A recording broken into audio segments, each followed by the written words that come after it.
আসসালামু আলাইকুম ভিউয়ার্স বন্ধুরা, সবাই কেমন আছেন? আশা করি সবাই ভালো আছেন। আমিও ভালো আছি আলহামদুলিল্লাহ।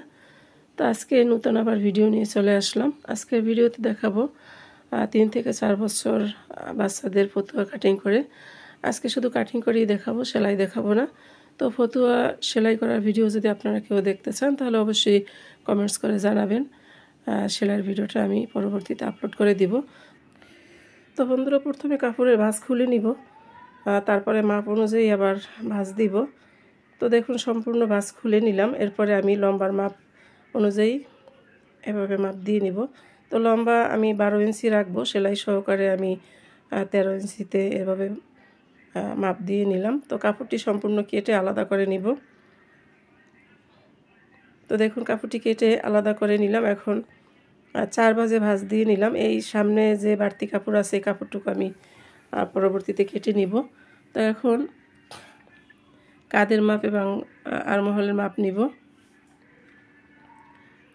তো দেখুন, লম্বায় 13 ইঞ্চি আছে। তো এখন আমি কাঁধের মাপ নিব। কাঁধ নিলাম 5 ইঞ্চি।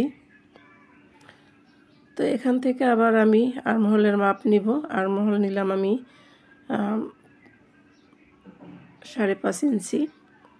তো এখান থেকে এই আর্মহোল থেকে এখন আমি বডির মাপ নিব 26 ইঞ্চি। তো 4 ভাগের 1 ভাগ 6.5, এখানে 6.5 চিহ্ন করে নিলাম এবং 1 ইঞ্চি কাপড় আমি বাড়তি নিলাম সেলাইয়ের জন্য। তো বন্ধুরা, এখন আমি আর্মহোলের এভাবে রাউন্ড শেপ দিয়ে নিব। তো দেখুন, এভাবে শেপ দিয়ে নিতে হবে আর্মহোলে। এই যে এভাবে শেপ দিয়ে নিলাম। এরপরে গলার চওড়া এবং গলার লম্বার মাপ নিব।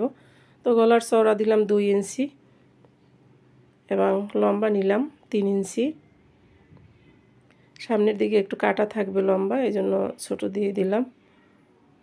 তো এখন একটি বক্স তৈরি করতে হবে। তার আগে পিছনের গলা ছোটো দিব যেহেতু, তো পিছনের গলা এভাবে 1.5 ইঞ্চিতে চিহ্ন করে নিব এবং রাউন্ড শেপ দিয়ে নিব। এই যে দেখুন, এভাবে রাউন্ড শেপ দিয়ে নিতে হবে। তো দেখুন, মাপ দেওয়া শেষ। এখন আমি এই মাপ অনুযায়ী ফতুয়া কেটে নিব। তো এখান থেকে কাঁধের মাপ নিলাম, এখান থেকে আর্মহোলের মাপ নিলাম। তো এখন প্রথমে আমি এখান থেকে এই যে 1.5 ইঞ্চি পিছনের গলা, 3 ইঞ্চি সামনের গলা। তো এখন এভাবে কেটে নেব যেহেতু ফতুয়া, তো সেক্ষেত্রে আর কোনো মাপজোপের দরকার নেই।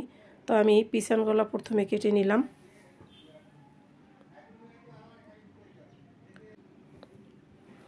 কাঁধে 1/2 ইঞ্চি ডাউন করে এভাবে কেটে নিতে হবে।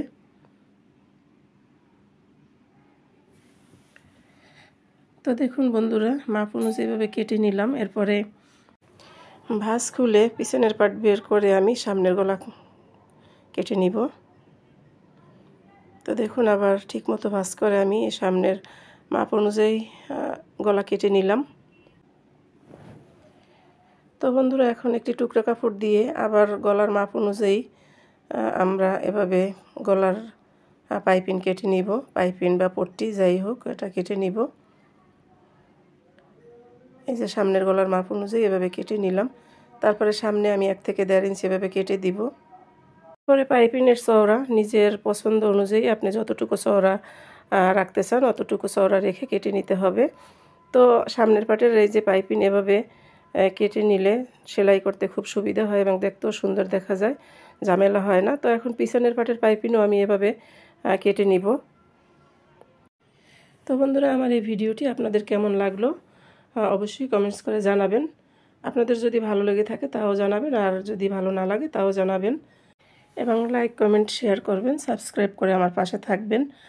অবশ্যই বেল বাটনটি অন করে রাখবেন যাতে আমি ভিডিও ছাড়লে নোটিফিকেশনটি আপনার কাছে পৌঁছে যায়। তো এখানে যতটুকু কাপড় আছে বাকি এই কাপড়টুকু দিয়ে আমি এখন 2টি হাতা কেটে নিব। তো হাতা কাটিং করার আগে লক্ষ্য রাখবেন যাতে স্টেপগুলো সোজাভাবে থাকে। তো এখন আমি মাপ দিয়ে হাতা কেটে নিব বন্ধুরা। দেখুন, তো এখান থেকে এখানে আমি একটি মাপ দিয়ে নিব। এখানে আমি 2.5 ইঞ্চি চিহ্ন করে নিলাম এবং এই চিহ্ন অনুযায়ী এখন শেপ দিয়ে নিতে হবে।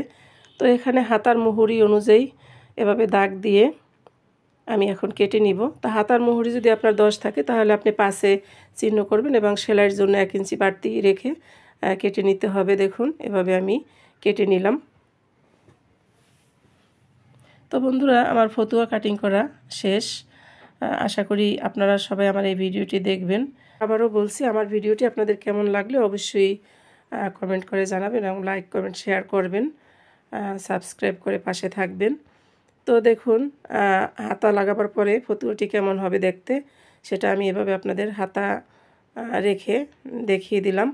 তো আবার কথা হবে অন্য কোনো ভিডিওতে। সেই পর্যন্ত আপনারা সবাই সুস্থ থাকবেন, ভালো থাকবেন। আল্লাহ হাফেজ। আসসালামু আলাইকুম ওয়া রাহমাতুল্লাহি ওয়া বারাকাতুহু।